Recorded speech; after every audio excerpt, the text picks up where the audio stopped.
Bonjour et bienvenue sur Radio CSERT, votre rendez-vous quotidien avec l'actualité de la cybersécurité. Nous sommes le samedi 12 juillet 2025, épisode 353, en direct de l'Indre. Je suis Marc-Frédéric Gomez et j'espère que vous allez bien. Au programme aujourd'hui, chatbot et phishing, danger de l'intelligence artificielle. Des IA populaires redirigent vers des liens frauduleux. 34% des réponses testées sont erronées.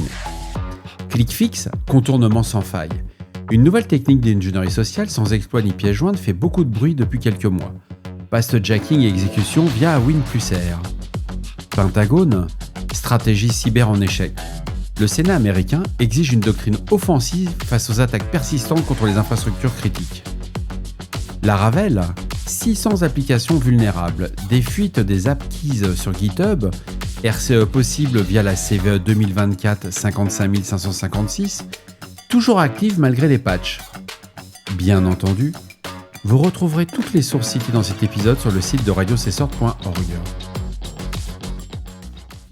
6 Security News nous remonte que des chercheurs de l'entreprise Netcraft ont identifié un risque lié à la manière dont certains chatbots d'intelligence artificielle fournissent des liens de connexion.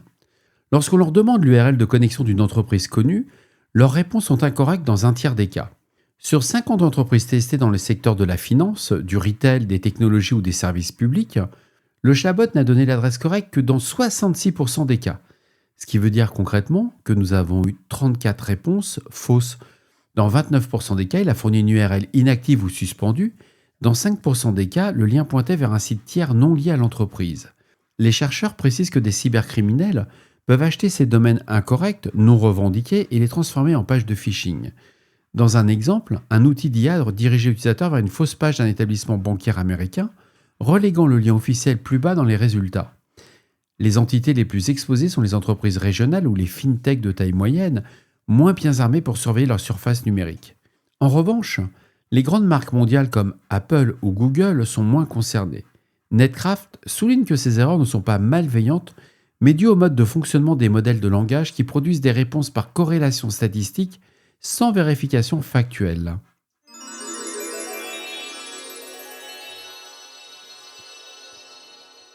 Des chercheurs de l'équipe de Palo Alto Unit 42 ont observé une recrudescence d'attaques utilisant la technique ClickFix, une méthode d'ingénierie sociale qui exploite la confiance des utilisateurs pour exécuter des commandes malveillantes sans pièce jointe ni téléchargement. Vous avez entendu parler sur Radio CSR depuis plusieurs semaines, voire plusieurs mois. Ça marche vraiment fort. C'est vraiment une saloperie ce truc, il n'y a pas d'autre terme. Le vecteur repose sur le past-jacking ou le détournement du presse-papier, souvent diffusé via des tutoriels vidéo, des forums d'assistance frauduleux informatique, du malvertising ou des sites qui ont été compromis.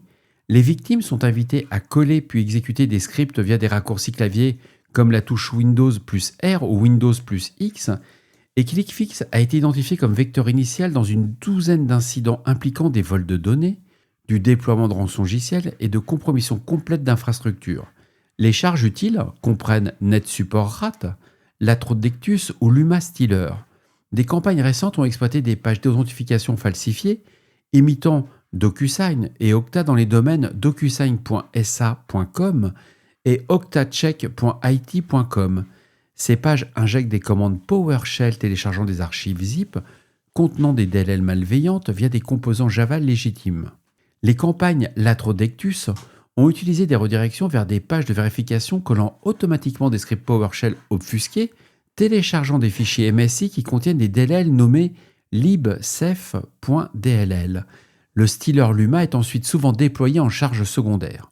L'opération Luma Stealer a connu un pic en avril 2025. Elle s'appuie sur des domaines typo-squattés comme iplogger.co pour diffuser des commandes MS-HTA, extrayant des loaders auto-IT depuis des fichiers cab comme bot.pst. Les identifiants de navigateurs sont exfiltrés vers des serveurs C2, comme nom de domaine par exemple le summer.iavgv.digital.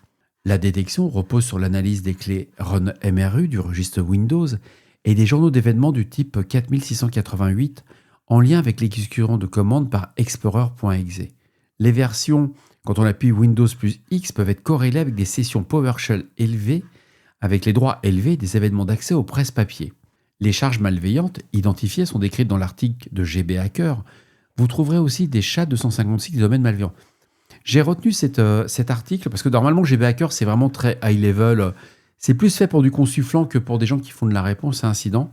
Mais pour une fois, on a du SHA-256, donc on a des haches, on a les noms des domaines malveillants. Et si vous avez un SIEM ou si vous avez la possibilité de regarder dans vos logs, ça peut être intéressant de savoir si vous avez eu des compromissions ou pas. Et en plus, c'est gratuit, ça serait dommage de s'en priver.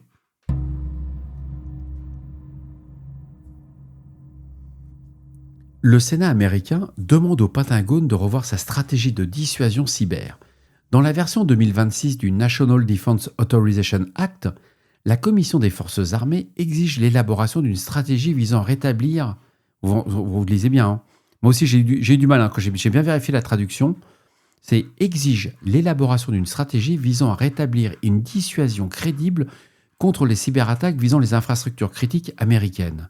Ce dispositif doit s'appuyer sur l'ensemble des options militaires disponibles. La proposition fait suite aux campagnes de Volt Typhoon et Salt Typhoon attribuées à la Chine, ayant ciblé des infrastructures soutenant le département de la Défense. Justin Overbone, candidat au poste de Deputy Under Secretary of Defense for Intelligence and Security, a défendu en audition une approche mixte alliant architecture zéro trust, défense active, collaboration publique-privée et capacité cyberoffensive. Il souligne également l'importance du renseignement humain. Catherine Sutton, nommée au poste de secrétaire adjointe à la politique cyber, partage cette position. Selon elle, la dissuasion ne peut s'appuyer sur la défense seule. Elle appelle à accélérer le développement de technologies avancées, y compris l'intelligence artificielle, pour maintenir la supériorité cyber américaine. Elle identifie la Chine comme une menace cyber principale, mais évoque aussi les capacités offensives croissantes de la Russie, de l'Iran, de la Corée du Nord et les groupes extrémistes et les cybercriminels. Le projet de loi prévoit en outre plusieurs mesures pour renforcer les ressources humaines cyber du département de la Défense.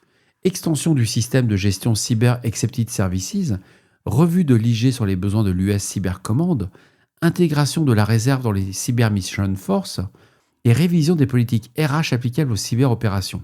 C'est bizarre, on parle plus d'économie. Ils ont enfin compris que l'axe du mal existe toujours, quoi. C'est hyper intéressant, c'est monté au niveau du Sénat, et si on va plus dans le détail, quand on regarde les personnes qui ont fait ces propositions, ce sont des personnes qui sont du côté du gouvernement actuel américain. Donc nous avons affaire à des républicains. Passionnant.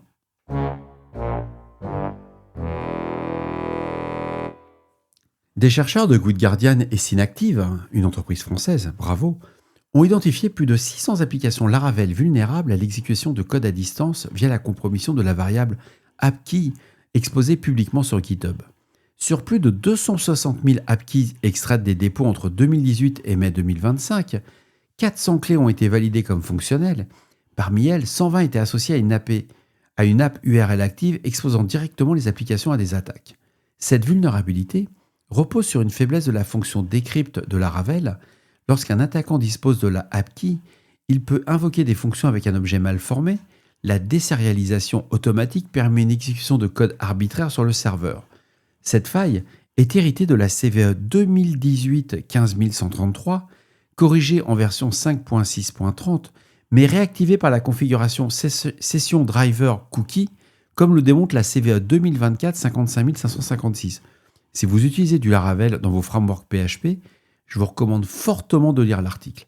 63% des fuites des clés AppKey proviennent de fichiers .env exposés, contenant également d'autres secrets sensibles, identifiant cloud, base de données, plateforme de e-commerce, services d'intelligence artificielle. Guide Guardian précise qu'une simple suppression de la clé exposée est insuffisante. Il est nécessaire de la révoquer, de la régénérer, j'y crois déjà moyennement, de la redéployer sur tous les environnements et de mettre en place un système de détection continue. Cette campagne s'inscrit dans une tendance plus large des vulnérabilités de désérialisation PHP, exploitables à l'aide d'outils comme PHP GGC pour forcer des chaînes de gadgets capables de déclencher du code lors des chargements objets. Parallèlement, plus de 100 000 secrets valides ont été découverts dans des images Docker publiques, incluant des tokens AWS, Google Cloud, GitHub et CircleCI. L'analyse de plus de 80 000 images Docker par Binarly a révélé 644 secrets uniques répartis sur 3539 dépôts. Et enfin, Guide Guardian signale que 5,2% des dépôts GitHub liés au protocole MCP pour l'IA, d'entreprise contient au moins un secret exposé, dépassant la moyenne globale de 4,6%, faisant des serveurs MCP une nouvelle source de fuite et surtout une cible prioritaire pour les attaquants. Et voilà, cet épisode du samedi 12 juillet 2025 touche à sa fin. J'espère qu'il vous apportera des informations claires et utiles. On se retrouve demain pour un nouvel épisode. Je serai en transhumance vers le sud de la France, non pas pour des vacances, mais bon, pour résoudre des problèmes avec le notaire. Mais je ferai quand même l'épisode. D'ici là, restez vigilants, surveillez vos systèmes. Et surtout, on ne réfléchit pas, on patch. Je vous embrasse très fort. À demain. Au revoir.